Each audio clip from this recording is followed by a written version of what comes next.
Hai semuanya, Assalamualaikum. Balik lagi bersama saya di video reaction kali ini guys. Oke, semoga kalian sehat-sehat semuanya. Oke, seperti biasa nih, kali ini saya mau react video pembahasan tentang ini guys, soft power Indonesia makin diakui dunia. Nah ini dia yang katanya Presiden Prabowo nih, Indonesia negara pertama dapat lahan tanah suci. Nah seperti apa ya kira-kiranya video pembahasan tentang ini?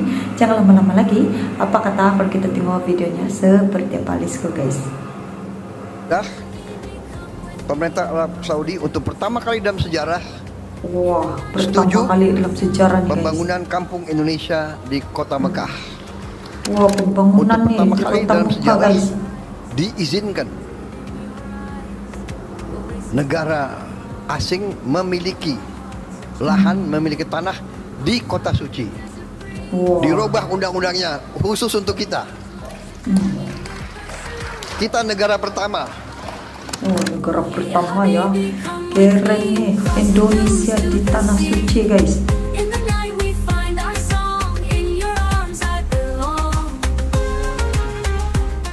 Setelah beberapa waktu lalu, kita melihat Indonesia berperan penting di balik perjanjian perdamaian Gaza, dengan Prabowo juga tampil sebagai pembicara ketiga di sidang PBB ke-80 di New York, yang menegaskan posisi penting kita di dunia. Baru-baru ini, Indonesia kembali menunjukkan kekuatan soft power-nya, saat seperti dijelaskan Presiden Prabowo, Indonesia resmi menjadi negara pertama yang diizinkan membangun kampung haji di Mekah, Arab Saudi.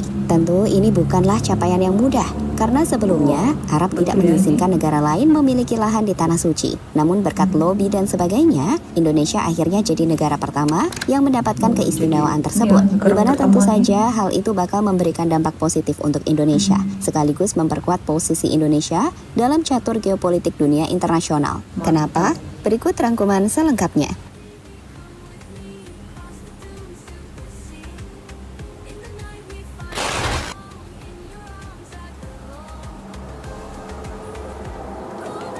Indonesia makin Sejak resmi dilantik menjadi presiden, Prabowo Subianto bergerak cepat membangun diplomasi lintas blok, bukan hanya ke satu arah, tapi ke semua kutub kekuatan dunia. Dalam waktu singkat, ia telah mengunjungi Rusia untuk bertemu salah satu kekuatan besar di blok timur, Putin, lalu ke Eropa, kemudian ke Tiongkok, hingga menjalin hubungan baik dengan Amerika Serikat. Dengan kita melihat, Trump cukup sering memuji Presiden RI tersebut. Langkah-langkah tersebut tentu bukan sekedar kunjungan seremonial, melainkan bagian dari strategi besar Indonesia untuk menjadi penengah global dan memainkan perannya sebagai negara non-blok yang disegani dunia. Hasilnya, peran Indonesia pun mulai terasa di balik layar. Terbaru, Indonesia bahkan jadi bagian penting di balik perjanjian damai Gaza. Prabowo adalah satu dari beberapa pemimpin negara Muslim yang ikut mendiskusikan poin-poin perdamaian bersama Trump. Sebelum di Mesir, Presiden Prabowo juga ikut menandatangani perjanjian damai yang membuka gencatan senjata di jalur Gaza.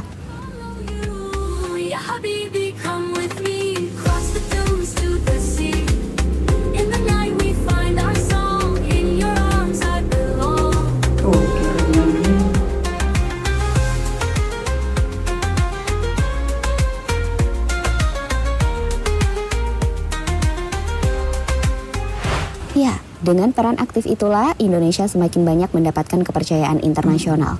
Dan terbaru, muncul kabar diplomatik yang besar saat Prabowo menjelaskan Arab Saudi akhirnya memberikan izin pada Indonesia untuk memiliki lahan di Tanah Suci.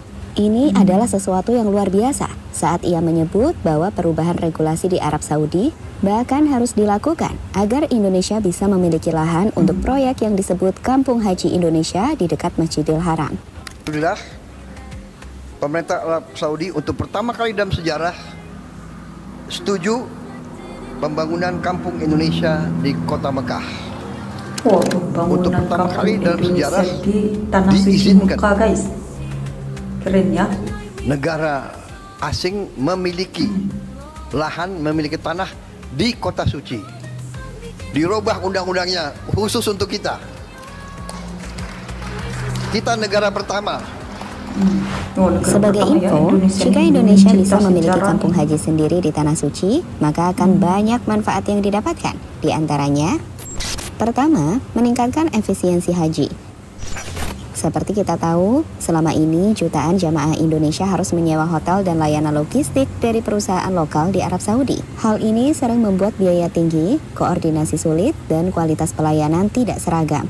Nah, dengan adanya Kampung Haji Indonesia di Mekah, Indonesia bisa memiliki pusat layanan haji sendiri, memastikan akomodasi, kesehatan, dan logistik jamaah bisa dikelola langsung oleh Indonesia, dan mengurangi ketergantungan terhadap penyedia jasa asing, di mana hal ini bisa meningkatkan efisiensi biaya haji dari sebelumnya. Saya minta biaya haji harus terus turun. Ya. Bisa dengan efisiensi. Bisa dengan efisiensi dan pelaksanaan yang bersih. Kedua, hubungan diplomatik. Dengan keberadaan kampung haji di Tanah Suci, hal itu juga berfungsi sebagai simbol persahabatan strategis antara Jakarta dan Riyadh. Arab Saudi selama ini sangat ketat soal kepemilikan tanah di kota suci. Jadi, izin pembangunan kawasan ini menunjukkan tingginya tingkat kepercayaan kerajaan Arab terhadap Indonesia, di mana hal tersebut juga secara langsung mempererat hubungan politik dan keagamaan dua negara. Golden sun begins to rise, love reflected in your eyes, oasis waiting for. Keempat, mendorong ekonomi Indonesia.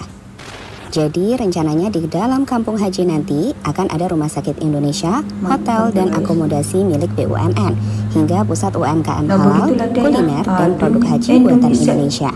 Artinya proyek soft power Indonesia makin diakui dunia. Nah, Indonesia negara pertama dapat lahan tanah suci di Mekah, nih luar biasa ya guys. So sampai di sini saja video reactionnya tentang ini. Jangan lupa subscribe, like, share, komen juga. Jumpa di next video. Assalamualaikum.